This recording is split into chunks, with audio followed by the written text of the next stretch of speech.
As the exam comes closer, the best way to prepare now is by doing past year papers. इस video में मैं cat 24 slot 3 के उतने questions करके बताऊंगा which was enough to get 99 percentile. मैंने slot 1 और slot 2 भी सॉल्व करे, उसकी प्लेलिस्ट तुमको डिस्क्रिप्शन में मिल जाएगी। Let's solve. If 10 to the power 68 is divided by 13, the remainder is। तीनों ही सेट में इनने एक एक सिंपल रिमाइंडर थ्योरम के क्वेश्चन दे रखे थे। कैसे करेंगे अभी तक तो तुम समझ ही गए होगे। क्या करना है, नंबर लेना है 13, इसका यूलर निकालना है। क्या यूलर है इसका? एक कम, क्योंकि प्राइम नंबर है। यूलर हो गया 12, बहुत बढ़िया।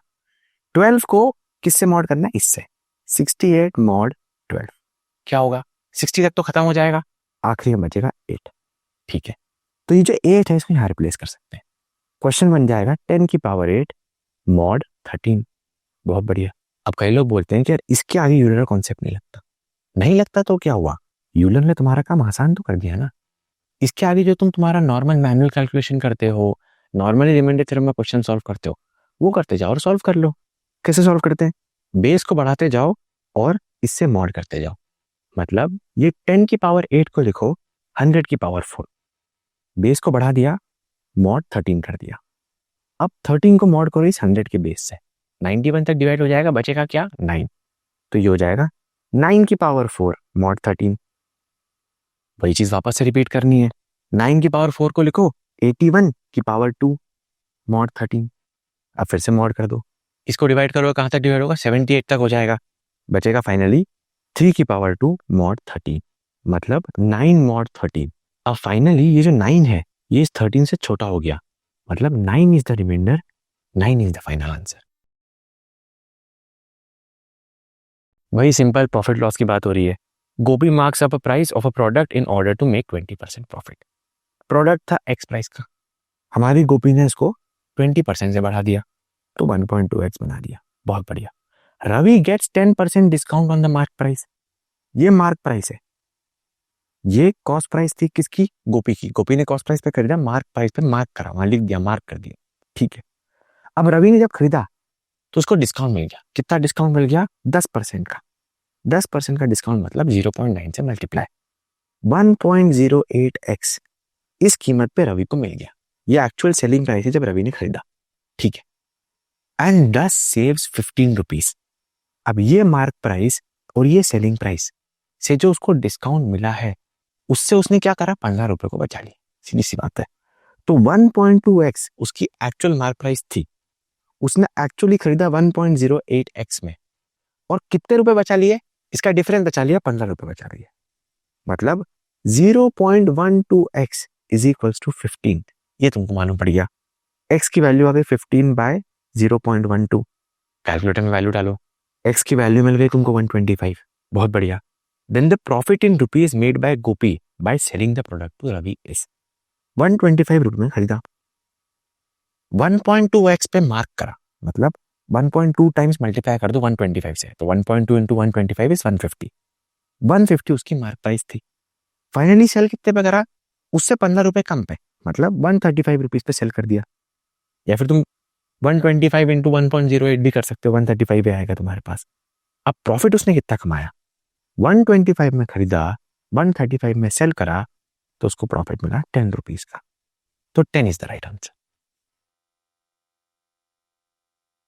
After 2 successive increments, Gopal's salary became 187.5% of his initial salary.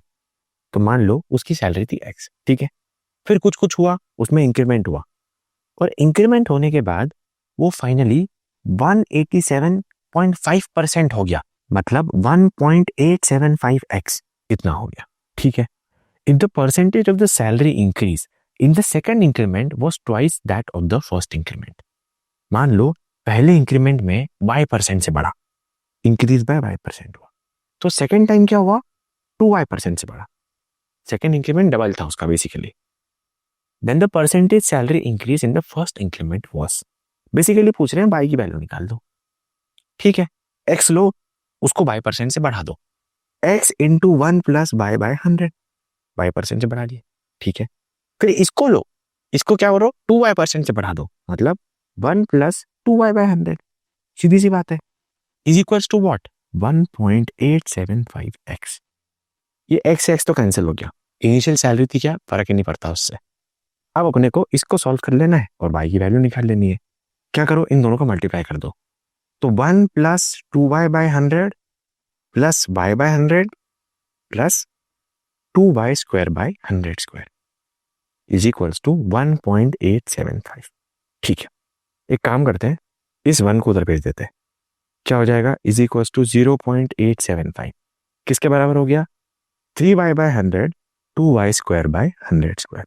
ठीक है, एक काम करते हैं, 100 स्क्वायर का एलसीएम ले लेते हैं। उधर हो जाएगा 300y plus 2y square is equals to 0.875। इसको उधर मल्टीप्लाई कर देते हैं।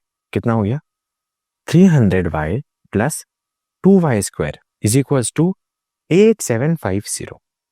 तो y स्क्वायर प्लस 150y पूरे को मैंने 2 से डिवाइड कर दिया माइनस 4375 इज इक्वल्स टू 0। अब देखो यहां पे क्या आ गया, तुम्हारे पास एक सिंपल सी क्वाड्रेटिक इक्वेशन आ गई है। इसको देख के डरना नहीं है। अगर तुमको नहीं समझ में आ रहा है क्या split in the middle term, तो यहां तक तो आ ही गए हो ना। क्या करना है, इसके आगे तुमको स्क्वायर रूट वाला फॉर्मूला लगाना है। बेसिकली लगा दो इसमें formula, minus b plus minus root of b square minus 4ac upon 2 है।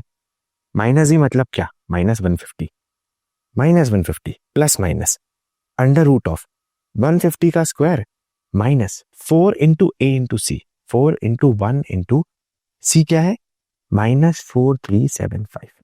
ठीक है, डिवाइडेड बाय 2। बहुत बढ़िया।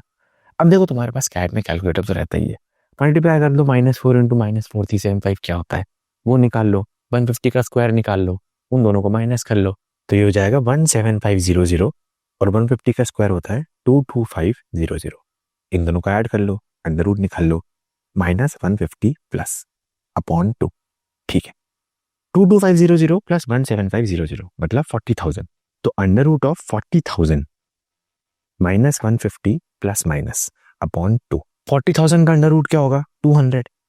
तो -150 प्लस माइनस 200 बाई 2। अब इसके दो आंसर आएंगे, एक नेगेटिव आंसर आएगा -350/2 और एक आंसर आएगा पॉजिटिव 50/2। अब ऑब्वियसली यार इंक्रीमेंट हुआ है तो नेगेटिव की तो कोई बात ही नहीं हो सकती, तो ये पॉसिबल नहीं है। 50/2 मतलब 25। तो 25% से इंक्रीज हुआ था, जो y की इनिशियल वैल्यू है वो 25 के बराबर है। तो दिस इज 25 और हमसे ही पूछा गया था कि इनिशियल इंक्रीमेंट कितना था, तो 25 is the right answer. If a plus b root 3 whole square is equals to 52 plus 30 root 3, where a and b are natural numbers, then a plus b equals। बहुत ही सिंपल सा question है, literally तुमको बस a plus b whole square का formula लगाना है। तुमको एक LHS साइड दे रखी है, एक RHS साइड दे रखी है और बोला है कि a b नेचुरल नंबर्स है, a और b की वैल्यू निकालो। तो एक काम करते हैं, पहले इसको सिंप्लीफाई कर लेते हैं। यहाँ क्या है, a plus b whole square का फॉर्मूला लगेगा a square plus b root 3 का स्क्वायर मतलब 3b square plus 2 into a into b मतलब 2 into a into b root 3 मतलब 2 रूट 3 ए बी। ये एलएचएस आ गया is equals to RHS. RHS कितना है, 52 प्लस 30 रूट 3। अब देखो तुम्हारे सामने ये सिचुएशन आती है, तुम क्या बोलोगे कि यार यहाँ पे एक इरेशनल टर्म है, यहाँ पे एक रूट 3 वाली टर्म है, यहाँ पे भी एक रूट 3 वाली टर्म है। ठीक है, यहाँ पे एक नॉर्मल स्क्वायर वाली टर्म है, एक रैशनल टर्म है, और यहाँ पे भी एक रैशनल टर्म है। तो does it not make direct sense कि यार ये दोनों टर्म्स बराबर हैं और ये दोनों टर्म्स बराबर हैं, तभी तो दोनों साइड इक्वल होंगे। इररेशनल इररेशनल के बराबर हो गया और रैशनल रैशनल के बराबर हो गया। तो मेरे पास बेसिकली दो इक्वेशंस आ गई। मेरे पास आ गया 2 root 3 AB is equals to 30 root 3, ये रेड वाली इक्वेशन हो गई। और फिर मेरे पास एक ग्रीन इक्वेशन भी आ गई, a square plus 3b square is equals to 52। अब इन दोनों इक्वेशन को यूज करके मुझे ए और बी की वैल्यू फिगर आउट करनी है। बहुत बढ़िया, पहले अपन स्टार्ट करते हैं इससे। मुझे पता है 2 root 3 AB is equal to 30 root 3। ये रूट 3 से तो रूट 3 में यही कैंसिल कर देता हूँ, इसको कैंसिल कर दिया, ये हो गया 15। मतलब क्या, a इंटू बी जो है वो 15 के बराबर है।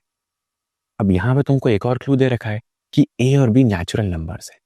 दो ऐसे नेचुरल नंबर जिनका मल्टीप्लीकेशन किया जाए तो 15 आ जाए, ये क्या हो सकते हैं, या तो ये 1 इंटू 15 होगा या तो ये 3 इंटू 5 होगा, सीधी सी बात है। तो या तो 1 इंटू 15 ए बी की वैल्यू 115 है या 35 है। अब वो क्या वैल्यू होगी कैसे मालूम पड़ेगी, इसको यहां से उठाओ और इधर चेक करके देख लो। जो भी ए बी की वैल्यूज जहां भी सेटिस्फाई कर जाए और 52 निकाल दे, वही ए बी की वैल्यूज है। ठीक है, तो पहली वैल्यू अपन चेक करके देखते हैं 1 और 15। ए की वैल्यू डालते हैं 1, इसकी वैल्यू डालते हैं 15। 1 15, 1 square is 1, 15 square is 225। 1 plus 225 तो 52 से बहुत बड़ा हो गया, तो 115 नहीं हो सकता। अब एक और कंडीशन बन सकती है, 15 1 भी तो हो सकता है। ये 1 हो गया, 15 हो गया, हो सकता है बी 1 हो जाए और ए 15 हो जाए। तो इसका एक कोरोलरी भी बेसिकली 15 1 भी चेक करना पड़ेगा।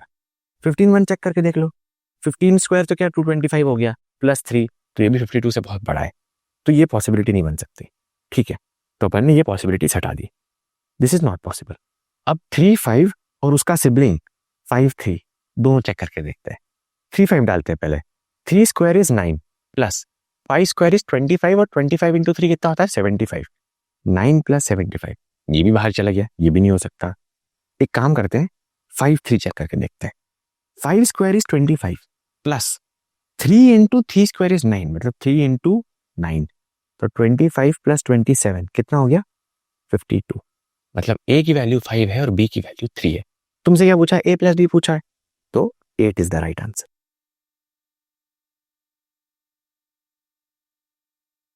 A circular plot of land is divided into two regions by a chord of length 10 root 3 meters such that the chord subtends an angle of 120 degree at the center। तो तुम्हारे पास एक circle है, उसके अंदर तुमने एक कॉर्ड बना रखी है, तो ये हुई तुम्हारी कॉर्ड, इसकी लेंथ है 10 रूट 3। बहुत बढ़िया।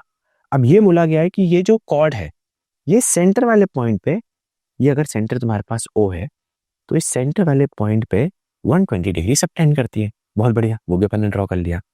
Then the area in square metres of the smaller region is. अब ये जो कॉर्ड है, ये दो हिस्सों में डिवाइड करेगी, एक ये वाला एरिया और एक ये वाला एरिया। तो तुमसे बेसिकली स्मॉलर रीजन का एरिया पूछा गया। कैसे निकालोगे, बड़ी सिंपल सी बात है, तुम इस सेक्टर का एरिया निकाल लो। तुमको पता है सेक्टर का एरिया कैसे निकालते हैं, फिर तुमको पता है इस ट्राइंगल का एरिया कैसे निकालते हैं, तो सेक्टर माइनस ट्राइंगल कर लो, तो तुमको ये वाला एरिया मिल जाएगा। बहुत बढ़िया। अब तुम्हें पता है कि यार ये जो कॉर्ड है ये 10 रूट 3 सेंटीमीटर की है। मान लो मैं इसके बीच में परपेंडिकुलर ड्रॉ करता हूँ, मैं कॉर्ड पे बिल्कुल एक परपेंडिकुलर ड्रॉ कर सकता हूँ। जैसे मैं परपेंडिकुलर ड्रॉ करूंगा तो वो इस एंगल को बराबर हिस्से में डिवाइड कर देगा। तो यहाँ पे भी 60 डिग्री हो गया, यहाँ पे भी 60 डिग्री हो गया। पूरा लेंथ था 10 रूट 3, उसको भी वो आधा आधा डिवाइड कर देगा। तो ये हो जाएगा 5 रूट 3 और ये भी हो जाएगा 5 रूट 3। बहुत बढ़िया। एक काम करते हैं, सबसे पहले अपन सर्कल का रेडियस फिगर आउट कर लेते हैं। एक बार रेडियस फिगर आउट कर लेंगे तो चीजें और सिंपल ही हो जाएंगी। अब इस ट्राइंगल में मैं सिंपल ट्रिग्नोमेट्री लगा सकता हूँ। मुझे एंगल पता है, मुझे हाइपोटेन्यूज पता है और मुझे परपेंडिकुलर पता है, तो मैं यहाँ लगा दूंगा साइन थीटा। साइन थीटा होता है परपेंडिकुलर अपॉन हाइपोटेन्यूज। परपेंडिकुलर क्या है, ये 5 रूट 3, एंगल के सामने वाली साइड होती है उसको परपेंडिकुलर कहते हैं। तो ये हो गया 5 root 3। 5 root 3 divided by hypotenuse, hypotenuse अपने पास r। बहुत बढ़िया। Is equals to sine theta, मतलब साइन 60। साइन 60 होता है root 3/2, is equals to root 3/2। इसको सॉल्व कर लेते हैं। रूट 3 से रूट 3 कैंसिल, ये ऊपर मल्टीप्लाई हो गया, r की वैल्यू आ गई 10। मुझे मालूम पड़ गया जो रेडियस है वो 10 के बराबर है। बहुत बढ़िया। अब मुझे रेडियस मालूम है, मुझे 5 रूट 3 भी मालूम है। एक काम करते हैं, ये वाली लेंथ भी निकाल लेते हैं। एक बार अपन ये वाली लेंथ निकाल लेंगे तो ये जो ट्राइंगल अपने पास बना हुआ है ओ ए बी ट्राइंगल, इस ओ ए बी ट्राइंगल की अपन एरिया निकाल सकते हैं half into base into height करके। तो ये लेंथ अपन निकाल लेते हैं। कैसे निकालेंगे, किसी से भी निकाल सकते हो, कॉस थीटा टैन थीटा किसी से भी निकाल सकते हो। मैं कॉस थीटा से निकालता हूँ। Cos theta is equal to base upon hypotenuse. Base जो हमारी लेंथ है, इस लेंथ को बोल देते हैं ओडी, ओडी अपॉन हाइपोटेन्यूज क्या 10, इज इक्वल्स टू क्या कॉस 60। कॉस 60 होता है 1/2, इज इक्वल्स टू 1/2। तो जो ओडी की वैल्यू आ जाएगी ये आ जाएगी 5 के बराबर। बहुत बढ़िया। तो ये जो हाइट है ये हाइट हो गई 5। ठीक है, अब एक काम करते हैं, इस ट्राइंगल का एरिया निकाल लेते हैं। तो area triangle O A B, O A B, इसका अगर एरिया निकाला जाए तो area of triangle O A B ये कितना हो जाएगा, हाफ इंटू बेस। बेस क्या है, ये पूरा 10 रूट 3 और हाइट क्या है 5, तो हाफ इंटू 10 रूट 3 इंटू 5। ये कितना हो गया, इसको कैंसिल करते हैं 5 टोटल हो गया है 25√3। बहुत बढ़िया। अब मुझे ट्राइंगल का एरिया पता है। अब मैं कोशिश कर रहा हूं इस सेक्टर का एरिया निकालने की। सेक्टर का एरिया अपन कैसे निकालते हैं? सेक्टर के एरिया का फॉर्मूला होता है θ/360। जो भी एंगल सेक्टर बीच में बना रहा है उस एंगल को बोलो थीटा। θ/360 इंटू क्या? πr²। सीधी सी बात है, जो टोटल सर्कल का एरिया है, एंगल उसका क्या परसेंटेज बन रहा है, क्या फ्रैक्शन बन रहा है। अगर 120 डिग्री मतलब 1/3 है बेसिकली, ये बात चल रही है। अब ये 120 डिग्री का एंगल बना रहा है और टोटल जो सर्कल का एरिया है वो अपन πr² से निकाल लेंगे। तो अपन बोलेंगे 120/360 इंटू πr², पाई इंटू 10²। ये 1 से कैंसिल, ये 3 से कैंसिल। क्या आ गया? टोटल 100π/3 आ गया।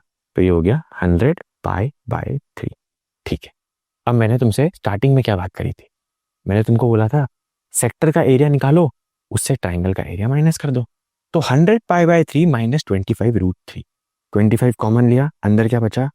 4π/3 माइनस √3। ऑप्शन में दिया हुआ है क्या? Yes, this is in the option. Option number C is the right answer. अब ये तो एक अनरीजनेबली आसान क्वेश्चन था। तुम लिटरली इसको 2 सेकंड में सॉल्व कर सकते थे, वो भी मेंटली। बस तुमको ये समझ में आना चाहिए था कि फिगर में चल क्या रहा है, और तुमको एक बेसिक समझ होनी चाहिए सिमेट्री की। ध्यान से देखना। The mid points of side AB, BC and AC in triangle ABC are M and P respectively. तो एक ट्राइंगल है ABC, मिड पॉइंट्स है M, N और P। बहुत बढ़िया। The medians drawn from A, B and C intersect line segments MP, MN and NP at X, Y and Z। तो ये मैंने मीडियंस ड्रॉ कर दी। मिड पॉइंट पे ड्रॉ कर रहा हूं तो मीडियन ही ड्रॉ कर रहा हूं। अब ये जो मीडियंस है ये इंटरसेक्ट कर रही है किसको? MP को, PN को और MN को। तो इस तरीके से अंदर एक और ट्राइंगल बन रहा है जिसको ये मीडियन जो है इंटरसेक्ट कर रही है। कहां पे इंटरसेक्ट कर रही है? ये X, Y और Z को। वही चीज होती जा रही है बार बार। बेसिकली तुम देख रहे हो एक फ्रैक्टल टाइप की चीज बन रही है, एक सिमेट्रिकल टाइप की चीज बन रही है। क्या जो मीडियन वाले पॉइंट्स है इनको कौन इंटरसेक्ट कर रहा है? ये वाले पॉइंट्स इंटरसेक्ट कर रहे हैं। फिर उसके अंदर एक और बार तुमने जोड़ दिया, तो ट्राइंगल के अंदर ट्राइंगल के अंदर ट्राइंगल, इस तरह से काम चल रहा है। ठीक है। If the area of triangle ABC, मतलब पूरे ट्राइंगल का एरिया है 1440, ठीक है, then the area in square kilometres of triangle XYZ is. अब ध्यान से देखो, यहां पे तुमको जो भी ट्राइंगल दिया गया है उस ट्राइंगल किसी एंगल की बात नहीं करी गई है, कोई साइड की बात नहीं करी गई है कि भाई ये 10 सेंटीमीटर है या फिर ये 60 डिग्री है, ऐसा कुछ भी नहीं दिया हुआ है। मतलब किसी भी ट्राइंगल में ये चीज काम कर जाएगी। कोई एक जनरल ट्राइंगल है जिसके अंदर जो मिड पॉइंट्स है उनको जोड़ दिया, उनको फिर मीडियन से इंटरसेक्ट करा दिया। मतलब this will follow any triangle. If this will follow any triangle, let's say it is an equilateral triangle. किसी भी ट्राइंगल में वैलिड है तो इक्विलैटरल ट्राइंगल में भी वैलिड होना चाहिए। देखो, जब भी ऐसे सिमेट्रिकल क्वेश्चंस आते हैं तो हमारी समझ के लिए, हमारी अंडरस्टैंडिंग के लिए हम मान लेते हैं इसको इक्विलैटरल है, क्या दिक्कत है? अगर इक्विलैटरल है मतलब सब कुछ सिमेट्रिकल है। सब कुछ सिमेट्री मतलब क्या? सब कुछ इक्वल है। ये भी इक्वल है, ये सारी साइड्स भी इक्वल है, ये सारी साइड्स भी इक्वल है, ये भी 90 डिग्री है, ये भी 90 डिग्री, सब कुछ बराबर बराबर बराबर है। मेरे को तो बस बेसिकली ये देखना है कि अगर ये पूरा ट्राइंगल है, इस ब्लैक ट्राइंगल के कंपैरिजन में ये ब्लू वाला ट्राइंगल कितना कम एरिया वाला है। ये ट्राइंगल, ये ट्राइंगल, ये ट्राइंगल और ये ट्राइंगल, ये चारों ट्राइंगल हो जाएंगे कॉन्ग्रुएंट, बराबर एरिया में डिवाइड हो जाएंगे। ये बात तुम जनरली भी जानते हो कि जो मिड पॉइंट्स होते हैं उनको अगर जोड़ दिया जाए तो ट्राइंगल बराबर 4 एरिया में डिवाइड हो जाता है। पर अगर तुम नहीं भी जानते हो तो तुम फिगर आउट कर सकते हो देख के कि यार चारों के चारों सब कुछ इक्वल है, हर तरफ का एंगल इक्वल है, हर तरफ की चीज इक्वल है, सब कुछ इक्वल हो गया बेसिकली। तो ये चारों ट्राइंगल बराबर हिस्सों में डिवाइड हो रहे हैं। तो जो भी टोटल एरिया था उसका 1/4 एरिया है MNP। बहुत बढ़िया। और वही फिगर वापस से अंदर बन रहा है। ये जो ट्राइंगल है इसके अंदर भी तो एक छोटा ट्राइंगल बन रहा है ना। वो कैसे बन रहा है? This area, this area, this area and this area. तो बेसिकली देखा जाए पूरा एरिया पहले 4 हिस्सों में डिवाइड हुआ, 1/4 हुआ। फिर वो जो 1/4 एरिया है वो वापस से 4 हिस्सों में डिवाइड हुआ, फिर से 1/4 हुआ।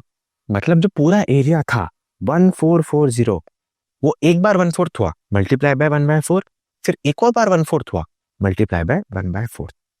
2 बार 1/4 हुआ तब जाके ये XYZ इतना एरिया हो गया। तो 1440 डिवाइडेड बाय 16 बेसिकली ये पूछा गया है। तो ये कितना हो गया 90. 90 is the right answer. Aman invests 4,000 in a bank at a certain rate of interest, compounded annually. If the ratio of the value of investment after 3 years to the value of investment after 5 years is 25:36, the minimum number of years required for the value of the investment to exceed 20,000 is. बड़ा ही simple सा question है. तुमको बोला गया है 4,000 उसका principal amount था. अब हर साल कंपाउंडेड इंटरेस्ट के कारण बढ़ता जा रहा है. अब मान लो 25% से बढ़ रहा है, मतलब 1.25 से मल्टीप्लाई हो रहा है. मान लो अगर 10% से बढ़ रहा है, मतलब 1.1 से मल्टीप्लाई हो रहा है. मतलब बार बार अगर बढ़ते जा रहा है, मतलब क्या हो रहा है, बेसिकली ये हो रहा है ना 1.1 1.1 1.1, इससे मल्टीप्लाई होता जाएगा तो हर साल वो बढ़ता जाएगा. कंपाउंड इंटरेस्ट में ये होता है. मैं नहीं जानता कितना बढ़ रहा है, मैं मान लेता हूँ एक्स से बढ़ रहा है हर साल. ठीक है. अब बोला गया है 3 साल तक वो कंपाउंड होता गया, 3 साल तक वो बढ़ता गया, मतलब एक्स 3 बार मल्टीप्लाई हो गया, एक्स क्यूब बेसिकली मल्टीप्लाई हो गया, तो कुछ वैल्यू बनकर आई. There was some value. ठीक है. वही 4,000 अगर 5 साल तक बढ़ता है, मतलब एक्स की पावर 5 तक बढ़ता जाता है, तो उसकी कुछ वैल्यू निकल कर आई. इन दोनों को अगर डिवाइड कर लिया जाए, इन दोनों का अगर रेशो लिया जाए, तो वो 25:36 है. कहने का मतलब 4,000 इंटू एक्स की पावर 3 अपॉन 4,000 इंटू एक्स की पावर 5 इज इक्वल्स टू 25/36. ये दिया हुआ है. ठीक है. 4,000 कैंसिल, ये एक्स क्यूब से एक्स की पावर 5 कैंसिल, यहाँ बचा एक्स स्क्वायर. तो बेसिकली 1/x स्क्वायर इज इक्वल्स टू 25/36. तो एक्स स्क्वायर की वैल्यू आ गई तुम्हारे पास 36/25. अब एक काम करो, रूट ले लो. रूट लोगे तो क्या होगा, एक्स की वैल्यू आ जाएगी अंडर रूट ऑफ 36/25. अब प्लस माइनस आएगी, माइनस की वैल्यू का कोई सेंस नहीं बनता, क्योंकि यार नेगेटिव का तो कुछ सीन ही नहीं, बढ़ रही वैल्यू. तो सीधी सी बात है, एक्स की वैल्यू तुम्हारे पास आ जाएगी 6/5. इस तरह से काम चल रहा है. ठीक है. मतलब एक्स की वैल्यू क्या आ गई, एक्स की वैल्यू आ गई 1.2. 1.2 से हर साल बढ़ता जा रहा है. अगर वो तुमसे यहाँ पे पूछ ले कि क्या रेट ऑफ इंटरेस्ट था, तो 20% रेट ऑफ इंटरेस्ट था. हर साल 1.2 मल्टीप्लाई हो रहा है, हर साल 20% से बढ़ता जा रहा है. ठीक है. एक्स की वैल्यू आ गई 1.2. अब तुमसे पूछा गया है ये जो 4,000 का इन्वेस्टमेंट है, ये 20,000 कब एक्सीड करेगा, मतलब इसमें मैं कितने 1.2 मल्टीप्लाई करते जाऊं बार बार कि वो 20,000 के ऊपर की वैल्यू आ जाएगी. बड़ा ही सिंपल है, तुम्हारे पास कैलकुलेटर तो है ही. कैलकुलेटर में डालो 4,000 इंटू 1.2 इंटू 1.2 इंटू 1.2, देखते जाओ कैलकुलेटर की वैल्यू बढ़ते हुए देखते जाओ. जैसे ही वैल्यू वो एक्सीड कर जाएगी 20,000, वही भी तुम्हारे पास आंसर मिल जाएगा. अब जब तुम एक्चुअली ऐसा करोगे तो तुम ये नोटिस करोगे कि 9 टाइम्स जब तुम 1.2 मल्टीप्लाई कर दोगे तो 20,000 से बड़ा हो जाएगा. Therefore 9 is the right answer. बड़ा ही सिंपल सा लीनियर इक्वेशन का क्वेश्चन है. तुमको बस एक बेसिक बात पता होनी चाहिए कि अगर तुम्हारे सामने कोई भी दो लीनियर इक्वेशंस इन 2 वेरिएबल दी हुई है और तुमसे बोला गया है कि नो सोल्यूशन वाली कौन सी कंडीशन है, तो तुमको ये पता होना चाहिए कि जो x और y के कोएफिशिएंट्स हैं वो ये रिलेशन फॉलो करते हैं फॉर नो सोल्यूशन. अगर a1/a2 is equal to b1/b2 is not equal to c1/c2, ये कंडीशन बन जाती है, तो ये दोनों लीनियर इक्वेशन जो है वो नो सोल्यूशन निकाल के देंगे. तुमको बस ये बात पता होनी चाहिए. अब तुम्हारे सामने क्या है, दो लीनियर इक्वेशन दी हुई है, px - 4y = 2 और 3x + ky = a. तो यही सेम कंडीशन उसमें अप्लाई कर दो. x का कोएफिशिएंट क्या है, p, तो p/3 should be equal to y के कोएफिशिएंट क्या है -4/k should not be equal to 2/a. अब देखो, इस कंडीशन से टोटल तुमको 3 इक्वेशन निकल कर आएंगी.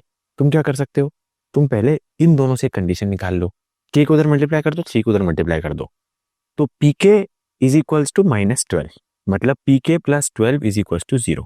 ये कंडीशन हो गई. दूसरी कंडीशन तुम्हारी बन सकती है इन दोनों के साथ.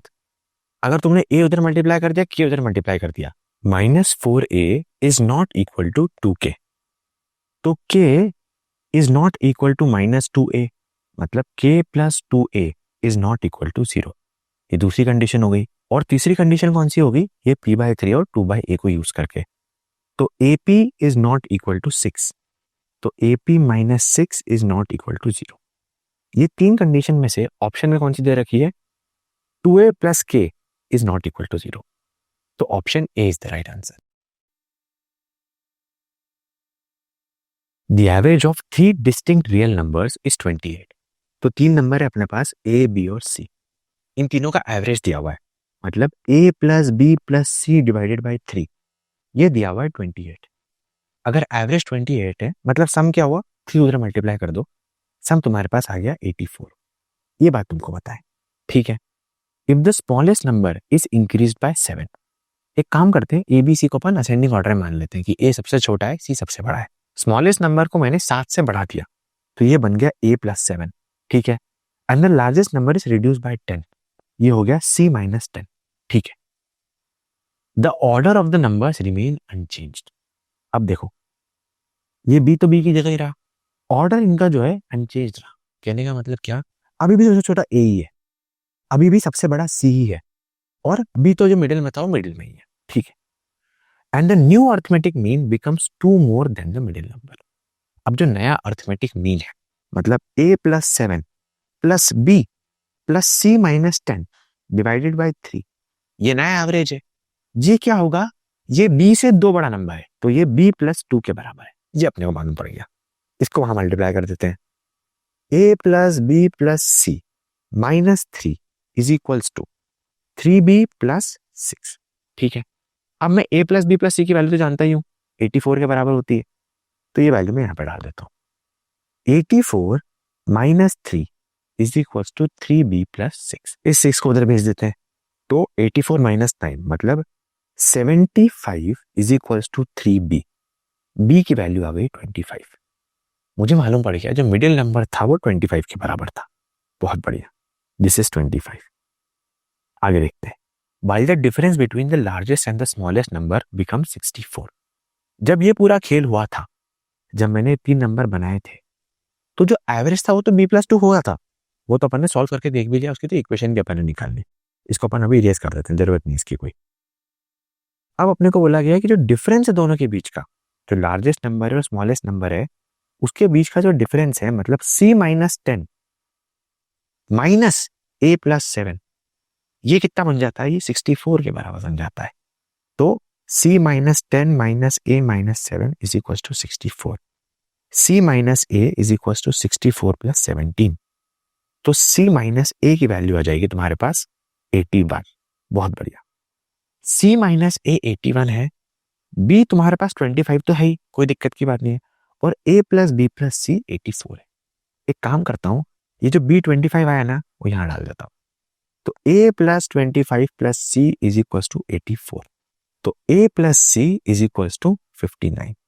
अब मेरे पास दो इक्वेशन है, a प्लस c 59 और c minus a 81, a plus c is equal to 59। एक काम करते हैं, इनको सॉल्व कर लेते हैं और a और c की वैल्यू निकाल लेते हैं। Let's add these two equations, सब कुछ अपन ने ऐड कर लिया, तो 2c, a से ये तो कैंसिल हो गया, is equal to 81 plus 59, 2c is equal to 140, c की वैल्यू आ गई 70, बहुत बढ़िया। क्वेश्चन में क्या पूछा है, then the largest number in the original set of 3 numbers is, basically c की वैल्यू पूछी है, वो मैंने निकाल ली, 70, 70 is the right answer.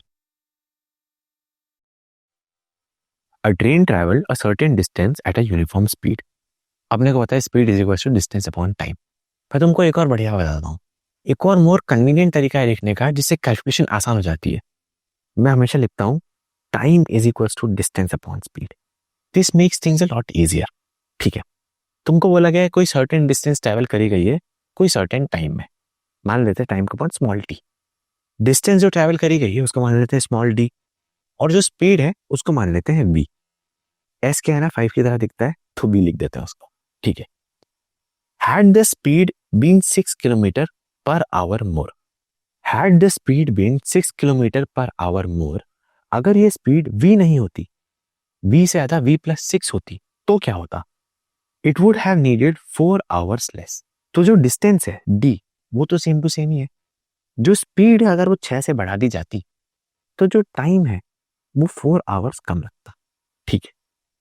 Had the speed been 6 kilometre per hour less, अगर जो तुम्हारी स्पीड थी वो 6 से कम होती, डिस्टेंस तो सेम है d, पर जो स्पीड है वो 6 से कम हो गई, v माइनस 6 होती, तो क्या होता, it would have needed 6 hours मोर, इसको t प्लस 6 आवर्स इतना समय लगता, the distance in kilometre travelled by the train is.